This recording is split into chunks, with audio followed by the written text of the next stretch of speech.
Barcelone, Séville, un partout, match nul qui fait du bien pour nous supporters du Real Madrid, qui en fait perdre 2 à Séville et qui en fait perdre 2 au Barça. J'ai envie de dire, moi, mon intention de base, je vais être honnête avec vous, c'était la victoire du Barça. On m'est tombé dessus sur les réseaux. On m'a mis des claques comme ça, j'ai dit mais non mais attends, laisse-moi parler, mais laisse-moi parler. Il faut comprendre un truc, le Real est leader. Et ceux qui sont en train de les coller au basket là, c'est Séville. Séville, c'est quand même 38 points en 18 journées. 38 points en 18 journées, quand tu sais que le Real, là, les 43 points qu'ils ont, c'est pas loin d'un record. Ils font partie d'une addition de records parmi plusieurs saisons. Ce que Séville est en train de faire actuellement, on sait pas ça va aller jusqu'à où. On sait pas.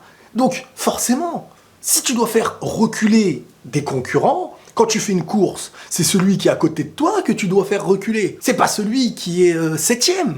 Et Barcelone, ils sont 7ème. Donc moi, Barcelone, je voulais qu'ils gagnent. Quand ils avaient des occasions, je voulais qu'ils marquent. Mais pas parce que je suis pour eux. Mais parce qu'actuellement, c'est pas les concurrents pour le titre. Et il y a beaucoup de gens qui viennent me dire « Oui, mais Séville ne va pas tenir et tout. » Je l'espère, mais peut-être que le Real aussi va pas tenir. Alors on est dans une période Covid et tout. Tu vas perdre des équilibres, tu vas perdre des joueurs, tu peux pas... Le Real a été très fort quand ils ont enchaîné les victoires à la suite avec une compo qui était la même. Une stratégie qui a marché. On a tous reproché à Ancelotti cette chose-là. Au début, ouais, mais fais tourner. Non. Victoire. Victoire contre l'Inter, victoire contre Séville, victoire contre l'Atlético, victoire partout. Petit changement à cause de Covid et compagnie, match nul. Demain, tu joues Bilbao. Et t'as pas Alaba, t'as pas Modric, t'as pas Casemiro, je crois que t'as pas Asensio, t'as pas Gareth Bale, bon on le sait. T'as pas Rodrigo, je sais plus s'il revient ou pas. Donc tu vas te retrouver avec une compo. Donc t'as Nacho à la place d'Alaba. Je crois que t'as Vasquez. Je sais pas s'il y a Vasquez ou Carvajal. Au milieu, t'as ni Modric, ni Casemiro. T'auras Valverde, Camavinga. Et devant, t'auras Hazard, Benzema et je pense Vinicius. Alors c'est beau, il y a des noms.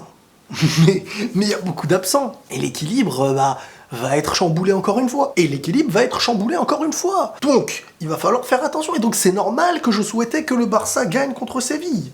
Mais un match nul, c'est très bien. C'est la victoire de Séville qui m'aurait dérangé. Puisqu'ils collent au basket dans des matchs où ils doivent perdre des points. Et ils perdent des points. C'est parfait. Le Real se retrouve à 5 points d'avance contre Séville. Donc, 5 points d'avance.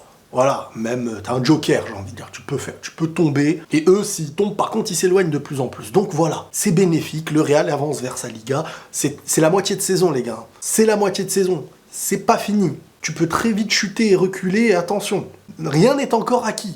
Alors oui, quand t'es pas pour le Real, tu dis ça y est, c'est fini, mais quand t'es pour le Real, faut pas s'endormir. Barcelone, c'est une équipe qui possède des bons joueurs de football, mais c'est pour l'instant une équipe qui n'a pas de joueurs décisifs capables de te faire gagner des tours dans des gros matchs, de te ramener les points, de vraiment faire la différence. Barcelone se retrouve et se retrouvera un peu avec les mêmes failles que l'équipe d'Espagne en fait. C'est une équipe qui va savoir gérer le ballon, qui va savoir gêner l'équipe, presser, avoir la possession de plus en plus.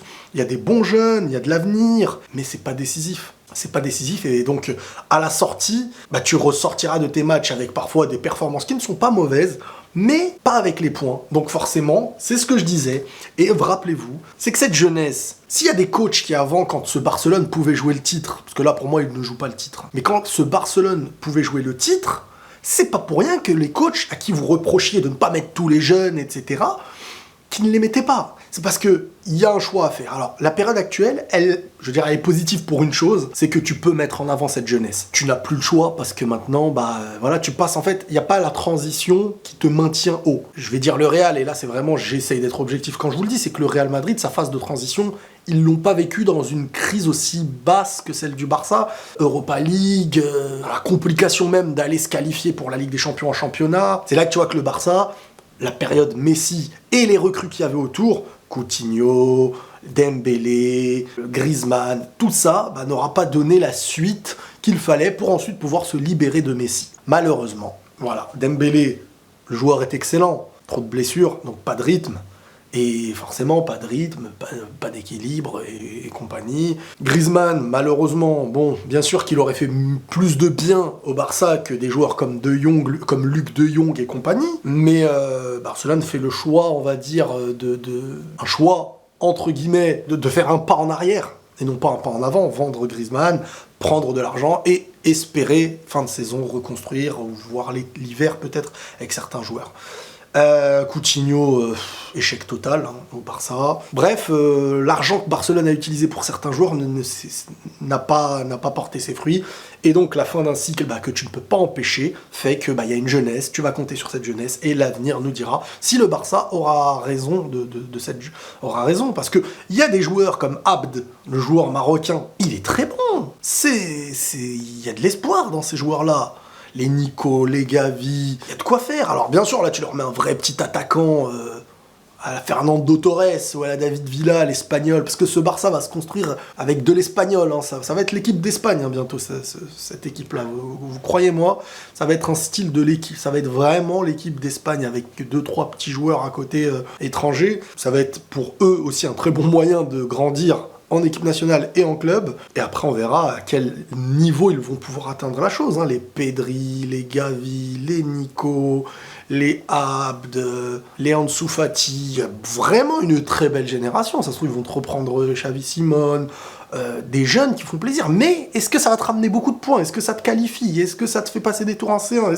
Et à quel moment l'équipe, tu vas la compter sur l'évolution de la jeunesse et à côté, en comparaison, l'efficacité qu'il va falloir y avoir, parce que tu n'auras pas le choix, c'est là qu'il va falloir que les jeunes, les pauvres, on va leur mettre un poids sur le dos qui va être pas forcément ce qu'il devrait y avoir. C'est ce que je disais quand Vinicius était au Real, quand on lui tombait dessus, à chaque fois, ouais, mais non.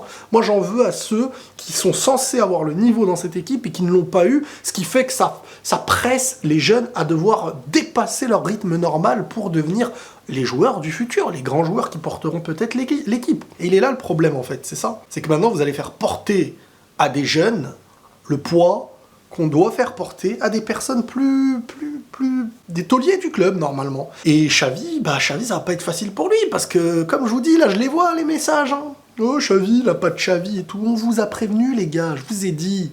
Xavi, il est très courageux d'être venu là, parce qu'il sait qu'il va s'en manger des choses, hein.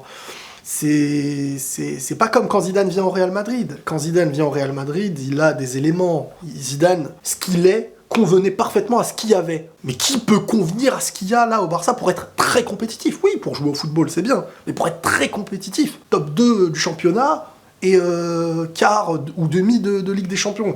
Il y a beaucoup d'étages en moins, là, ça y est. Là, dès que Barcelone joue des Séville, joue des autres équipes, pourtant ils ont bien joué, hein, mais tu retiens quoi? Si à la fin tu me dis t'es pas qualifié en C1, est-ce que vous allez me dire ils ont bien joué? C'est ça qu'il faut se dire. Et c'est comme Séville, il n'a pas très bien joué. Mais Séville, c'est 38 points en 18 matchs. Deuxième de la Liga, derrière un Real qui a charbonné en Liga. Donc, il y a le concret qui est demandé, et malheureusement, ce Barça fait avec ses moyens. Xavi essaye d'instaurer des choses. Ça va prendre du temps, 1 ou 2 ans, pour revenir avec certaines recrues qui vont devoir s'imposer. Et quelles seront ces recrues? On verra.